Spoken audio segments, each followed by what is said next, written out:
So Dooku Captured / Gungan General does what it says on the tin, doesn't it really? Dooku gets captured. It does. And it's a great Obi-Wan Kenobi / Anakin episode, which we haven't really gotten up until this point, have we? No, we have not. At times when they were cracking the gags and shooting the shit and swinging the blades, did feel very like the opening of Revenge of the Sith. Yes. Oh, they are cute together, aren't they? He's trying. I didn't say anything. Yeah, I'm not gonna lie. Like, pretty much all of Obi-Wan's lines in this were like cracking me up. Like he's sassed the whole time. At least you're a master of getting caught. Yeah, he's so muggy in it. Isn't he? Yeah. Yeah, I think it's quite cool to see them like how they deal with the environment and like these monsters and that when they're coming out with no lightsabers. Yes, I really like that whole thread of like, it'd be a lot easier for me to escape if I had my lightsaber. Theme stated. Now every character, including Dooku, is going to lose their lightsaber.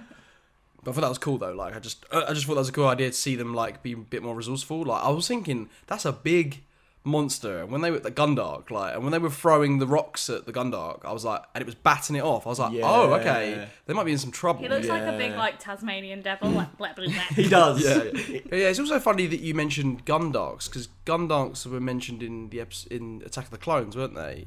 Yes. And Attack of the Clones is a podcast that we're doing together next week on Your Favourite Film is Awful. Yeah. Shameless plug central over here. You're just pouring out on my podcast. We sit here, we do it for free.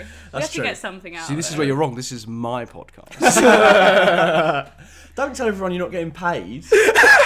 But this is good experience, so that's what you're going to put on your CVs. We're just interns at 45 Videos. I can't eat experience, Matt.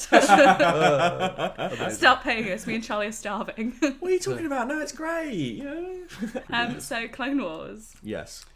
I just want to say that, that whole slapstick bit with Jar Binks, which was hilarious, right? I can't not watch Jar Binks through the lens of the fact that he's a thing. Ruined it for and me. also the fact that the trooper says, he's smarter than he looks. Oh, that he's a Sith Lord. Yeah. A Sith Lord? A Sith Lord? The fact that Jar Jar's a Sith Lord is... If what you've told me is true, you will have gained my trust. Amazing. Yes. I just can't help thinking that, this whole him being stupid slapstick is actually like the way that Yoda sort of trolls people in Empire. Like, do you know how like the Emperor is such a so muggy, isn't he? Yeah. Right. Yeah. So I would believe that someone else's Sith Lord like Jar Jar would also be like kind of muggy, like, whoa, I'm gonna accidentally slip on Princess button. It works out for him too well. Like, do you know what I mean? To the point where I'm like, you know what? I'm gonna buy that he's playing dumb. And it was just making me laugh the whole episode, pretty much. Master, what is the final test so that I can become a true Sith Lord? Means I think you gotta mug everyone off, betcha. Pretend you're doing things accidentally for a joke. It's so much more fun. And then that piece of art that recently has come out on the internet where makes Jar Jar look really scary. Oh, yeah, Have you seen that? Yeah. Oh, yeah. That is like my sleep paralysis demon. That is terrifying. Like, imagine, and he can swim as well. Imagine his eyes just like above the water, just coming at you like a fucking alligator or some shit. Is he like 7 foot as well? Isn't he like really tall? He's tall. Yeah. But you see, I think you guys are mean because, after they got captured in the last episode, in the concluding part, Gungan General, just plugging that in there so you guys know we're on to the second episode. I thought it was really sweet how, he gave that senator a burial when no one else gave a shit, and he was like, the people that are good pass too soon, and then he unwittingly destroyed all those ships in the most Jar Jar way possible. That was amazing. He saved all their bacon. He did have he said, I can't remember what he says, but he says something like, "Me's are so sad," and it just made me so sad. Yeah. Me's are sad because you's are sad. It's true. I do. Those with good in their heart always passing too soon. Is that what he said? Yeah, it's good. Aww, He's cute. He is very sweet. I did love when they were like, why don't we capture him and then they'll come follow, sort of thing. And he's like, yeah, I'll come with. Like, he just sort of like willingly goes with, and like it actually works out for him. Yeah. I do kind of like that with Jar Jar, that he does stupid decisions and they all just he's like basically his power's luck, isn't it? Really, he's just. I like that they've not shied away from that. I really like they've not shied away from that. No, same. Because there obviously would have been a temptation. We've got our lightsabers, we've got Anakin and Obi on this mission. Oh, we're going to bring in Jar Jar. Let's not piss anyone off too much. No, he's going to fuck things up, go full slapstick like Phantom Menace. That is the character. And I really like how the clones are discussing like, who's in charge now? You're in charge, aren't you, Captain? He's like, no, Jar Jar's in charge now. He's the highest ranking officer. And they say it like just plainly, but there's like the undertone of them being like, for fuck's sake. You know when you get the manager on shift that you didn't want? It's just like that, isn't it? Oh no, Terry's on shift. Oh. I also like to think this with like all the characters in Star Wars, that when they have like luck, that it is like part of the Force almost. Like I like to think that Han Solo has obviously not the Force, but like the Force is a friend of his, you know, like Jar Jar in a weird way, like even though he's so clumsy, things sort of work out. I just like that as an idea. You said that to me before. Yeah, I'm not too much of a fan. You're not a fan of it. You don't like it. You make your own luck. A man know, makes his own luck in this world. Yeah.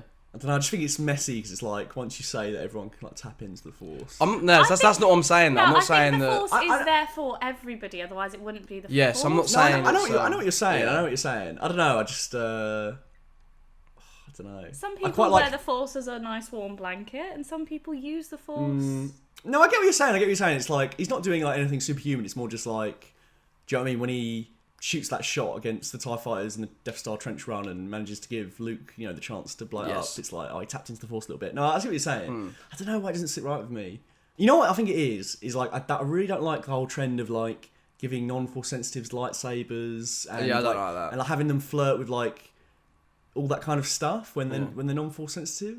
Yeah, but I don't really put it in that category. But I just think it's a very slippery slope, all that stuff. I just think Like we've already given characters like the Darksaber and stuff. But I'm not saying it's something that you need an explanation for. I'm just saying it's something that's Yeah. like, I think, you know, the whole point, you know, the Force is that, you know, binds is everything, isn't it? It's surrounding, it's the god in that universe, isn't it? It creates. That's not true because in Legends continuity, the Yuuzhan Vong have no connection to the Force. They're dead. Wow. And they come in across the Are they the stars. ones that are like really evil, like the little goblin things that they're look- fighting they look- against? and they've all got like organic Yeah. weaponry and tech. And they're like, yeah. Yeah, I think they're quite a cool idea in the sense that like, oh, the Jedi and the Sith, kind of like Game of Thrones, they've been squabbling amongst themselves for so long that this like parasitic alien race has now come from a dark corner of the galaxy and now going to fuck everything up.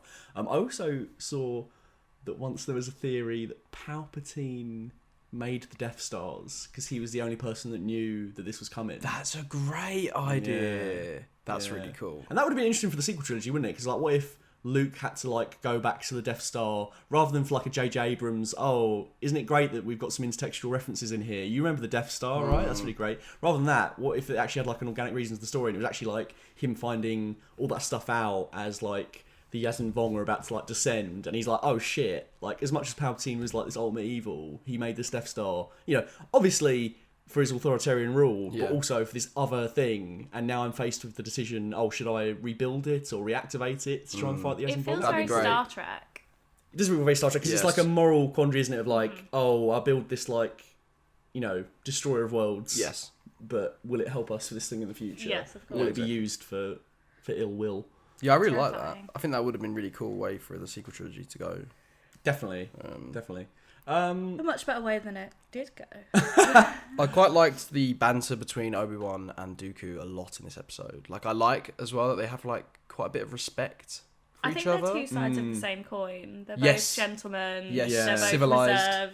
reserved. You know, they'll fence each other until they die. It is weird seeing them all like just in a tiny room together, though, isn't it? Do you know what I mean? You're so Yes. used to like when they come into contact, it's on. Yes. But I Yeah, liked it was it. a very clever idea to think. Like, I imagine somebody sat in a room was like, what would be a cool episode would be to tie Count Dooku to Obi-Wan and Anakin. Let's do something with that. And there was some cool moments where they had to work together, and I think it was actually when they were still chasing him, wasn't it? It was that dope bit where they were going down the chutes and they were sliding down the tubes, and then he was firing lightning. Yeah, yeah. I thought it was cool. I was gonna say that's cool. Call back to like Empire Strikes Back as well with those. Like, I like how those sort of tunnel slides that he uses in Empire, Luke when he falls down. Yeah. are like almost like a thing that people like escape through. Yeah, like it was yeah. interesting that they call back to that with Dooku, like just sliding Oh, down. yeah, because he's sat there, isn't he? When they're Yeah, about and to he get just him, drops down. Yeah. So cool. So cool.